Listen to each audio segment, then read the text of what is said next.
Hi and welcome to the Creative Spot. Today we are going to talk about fractals. Fractals are really cool and I love fractals. But wouldn't it be even cooler if you could take anything that you can photograph, that you can draw, that you can find in pixelated form and turn that into a fractal? You can do that. And today we're going to talk about an app that does exactly that. It's an app called Fractalizer. I'm going to show you how to take a photo and how to think when you take it, what's important, and how to work with it in Fractalizer, and how to do the post-processing to find a really nice end result. Okay, let's go. We'll bring out the camera here. And here I have an old sewing machine. I think we could get some interesting images here. This wheel here, all this texture here can be really interesting if you make it into a fractal. And you also have these paintings here on the machine. Let's take a picture. Okay, let's try that. So now we want to open the Fractalizer app, which is the one we're going to use. I'll set that to pause. You could take the photo straight in this. Oh, look! That's the old geek as a fractal. But we're going to load the image we took with the old sewing machine. Yeah, here we are.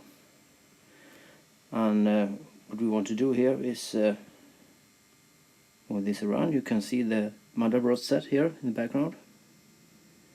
And we try to find something interesting. Yeah, we can enlarge that too. Try to find a sweet spot somewhere. This can take quite a lot of time actually. Often you have to do a lot of different fractals before you find that special one that you want to use.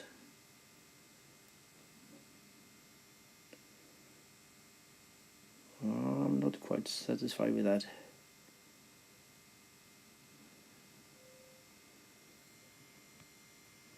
Let's zoom out again.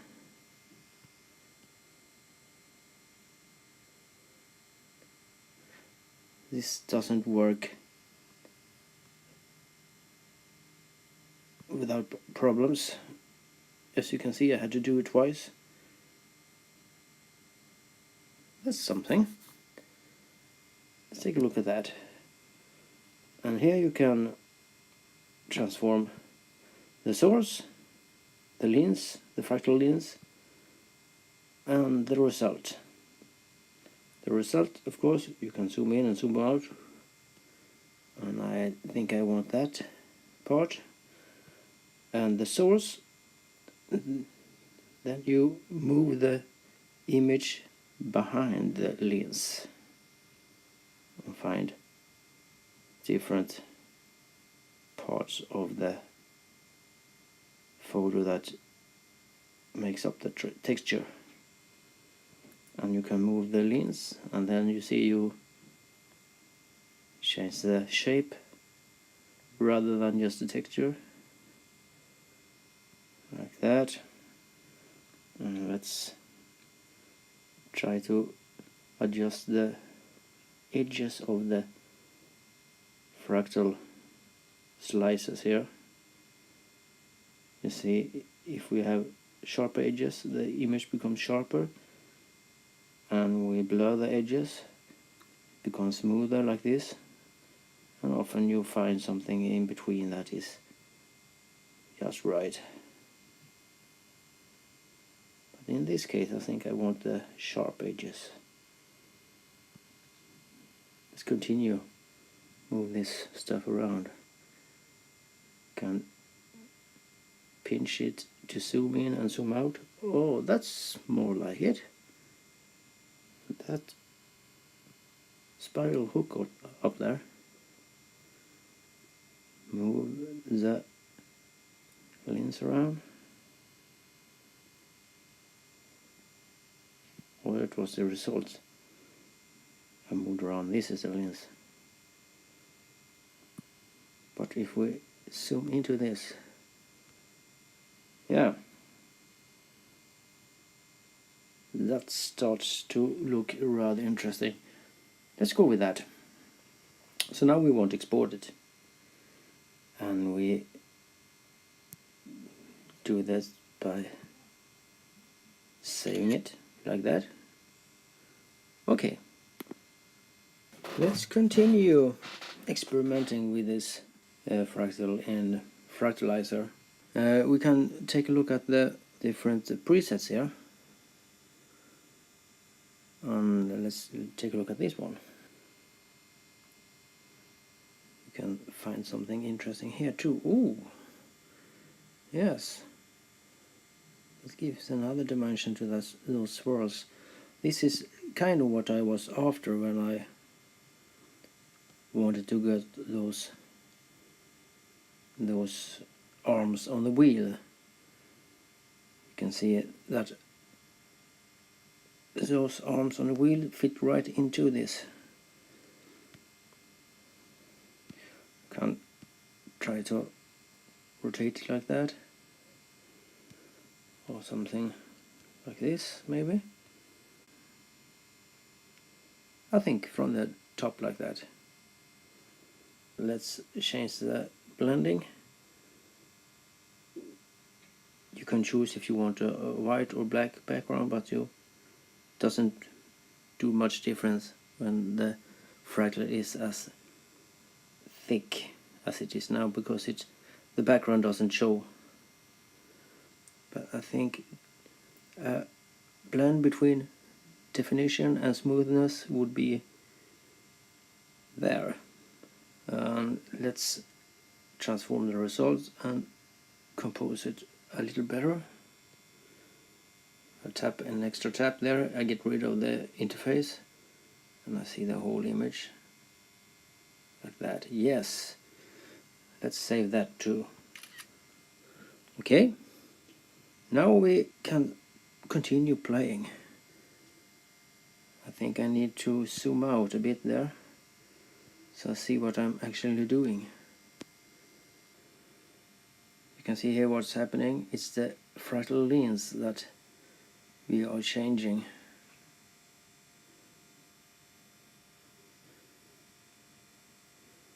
And we are looking for some interesting structures here in this image. It can be hard to see at this magnification. But what if we try to stop it somewhere there, and we zoom in on the source, and we zoom in the lens, move it around a bit. Somewhere here we will find something that is interesting. What were those? There it is.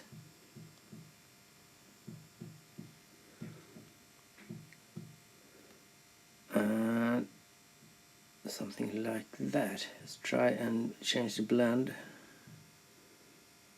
A little sharper or more soft.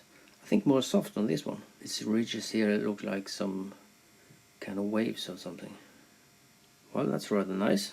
We can try to adjust the source a bit, something like that, and we can try to change the lens to smaller or bigger like that, because the fractal arm here gets longer and easier to compose. I want this ridge to go from the lower left corner like that, but I can't get it there because then the rest of the fractal arm winds up too much to the left. Well, now it's pointing towards the lower corner in a way. Maybe zoom in a bit. Yeah, that's more like it. I think we can save that one too. Okay, let's try another preset. What can we choose then? Let's choose this one. This preset can be a little hard sometimes to find the right sweet spots. There you are. Now I can move this one around. Take some tinkering to find the right spots. Oh, that's rather nice. Let's try to move the source around. Oh, yes. Now we're talking. You've got this golden shine there with the slightly brown reddish background. Now we had the sweet spot there. I want a little bit white in those reddish things to get some feeling of shine there. And let's find something if you zoom all the way out.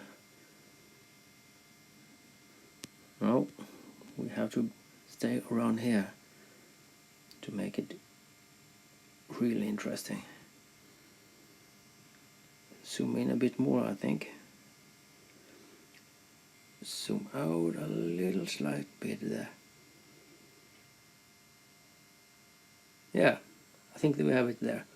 And save. Let's do something with that. So let's take a look at the fractals we got from that sewing machine. We got 1, 2, 3, 4 fractals. We got this one, and we got this one, and we got this one, and this the last one. Let's try to edit this one to see what we can do with it. So I close photos and I open up Snapseed. Snapseed is a really good image editor. It has some things in it that no other app does quite as well. I often use Affinity Photo, but there's one area where Snapseed really outshines every other app, and that's in the area of vignetting. The vignette filter is different between every photo editor. It is not implemented in quite the same way, and the best implementation of it of all apps on a desktop or on a mobile device is in Snapseed. So let's see what we can do now. Let's start with the tonal contrast. Most of the time the default parameters works just okay, and I don't think we have to change them here either. We quit it, and we want to work on the details. Let's zoom in a bit. Sharpening.